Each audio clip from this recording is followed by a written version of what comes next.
Greetings from Florida. Here we're working on a Chevy Suburban or Chevy Silverado 2000 to 07. This is the passenger rear. The clip is at double speed. If you have any questions, ask right here on YouTube. So we're taking off the plastic plate that goes around the handle. And we're going to take off the indicator knob. And there's two, I believe, 9/16 thin bolts. You'll find one right there and one at the bottom left of the panel. It's not shown, but it's easy to see. Also, quick note, on this side, on the right rear, you should be able to unplug the switch from the inside without a problem. On the left rear, you may want to take off the two bolts that hold the switch housing to the door panel, so you can go ahead and take those to the top. You can't pop the switch housing off; it'll break. So here I was gonna unscrew it, but I realized I could just unplug it quite easily.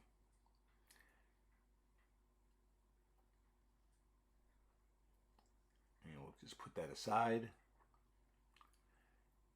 I'm going to peel this off. Now, the black handle there, I am taking off. You don't need to.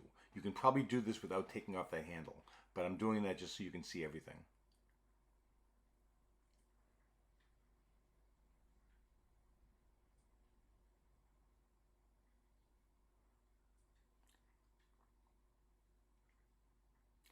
And you have two 10mm bolts that hold the glass clips onto the glass. And right now, I don't think it went up. I think that was the problem. So you can cut the metal cables, not a problem. Don't cut any electrical cables, obviously, but the metal cables that are part of the regulator, you can easily cut so you can pull the glass up. Also, a little WD-40 in the two up and down channels right there. Oh, I just did it. Every 3 or 4 months is a good idea. You'll find everything just slides easier, works better. $5 suction cup, Harbor Freight International. Great people, great place.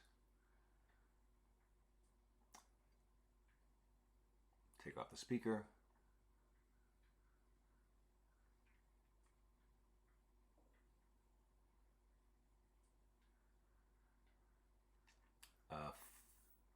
Four 10mm, two bolts at the top, two nuts at the bottom. Oh, and one more bolt below where that speaker is. Left hand side, you'll see it.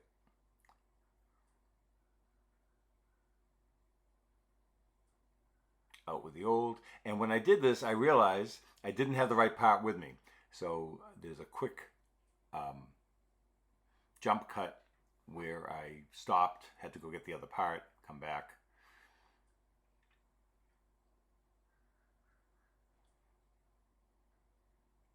I think here's where I'm figuring out that I don't have the right part. Nope, that's not it. That's for a Chevy, for a Oldsmobile.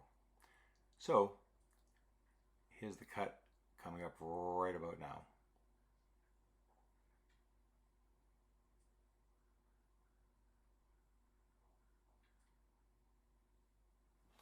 And we're back, I think. Yep, there we are.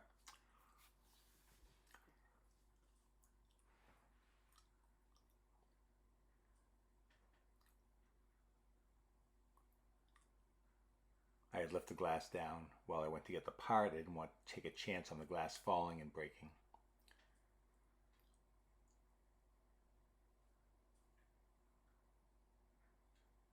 If you find this video helpful, do me a favor, L-I-K-E, like the video. That'll help other people, such as yourself, find it if they're looking for it. If you're in Tampa Bay or Minnesota and you'd like us to do this for you, I'd be happy to. Just give us a call. If you're not in Florida, move to Florida. It's a great state. You'll love it here.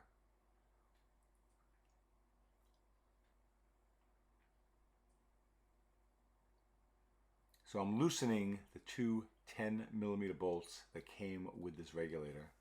I'm taking off the plastic cable ties that held it in place too. I loosened those so I could slide it in. You'll see at the top the two holes that it goes into, you can slide the bolt in. Plenty of room to work back here, which is nice. I'm going to toss that one in. Toss that one in. And like I said, at the bottom, you've got nuts. Screw that one on. Screw that one on.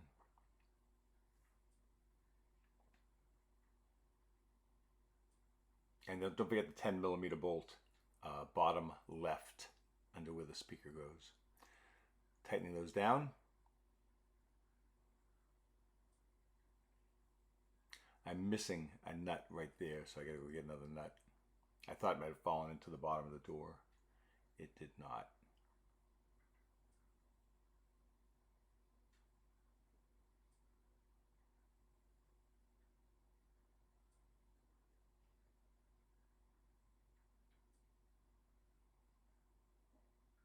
BRB.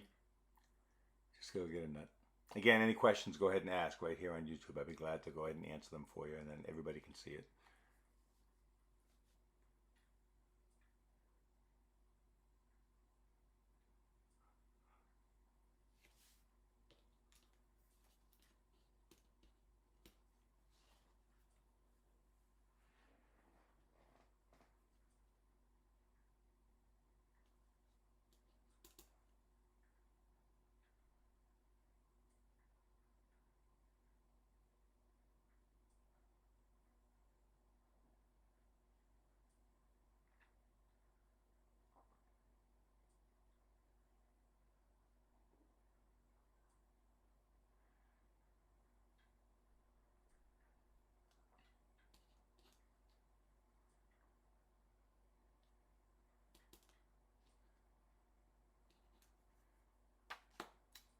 Found a nut for that. We're going to tighten that down.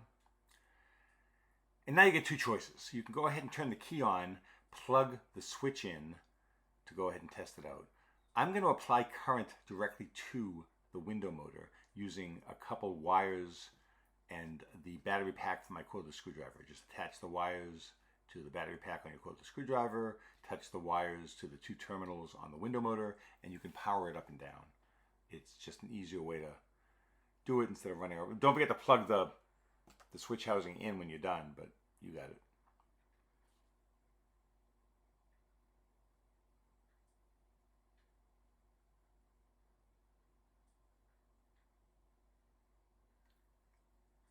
And I almost forgot the speaker.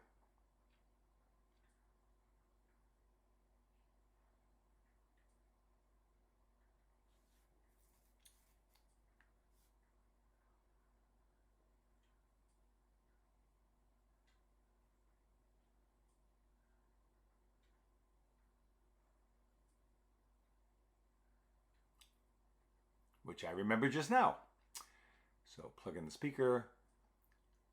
Let's put that back on.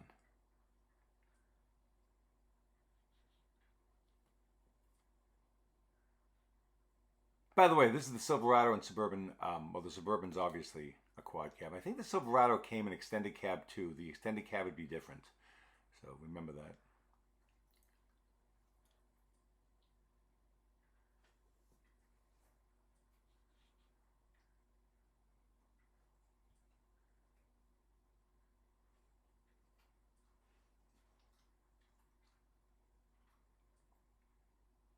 And, oh, one more note. You might want to put that handle on before you put the speaker on. It'll be easier.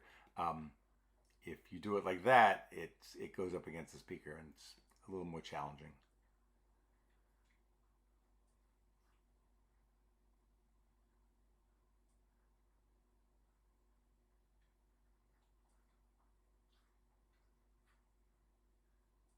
One 10 millimeter bolt there.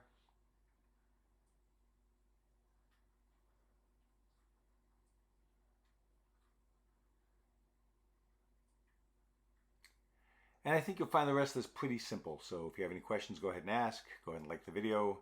And thank you for watching. Have a good week.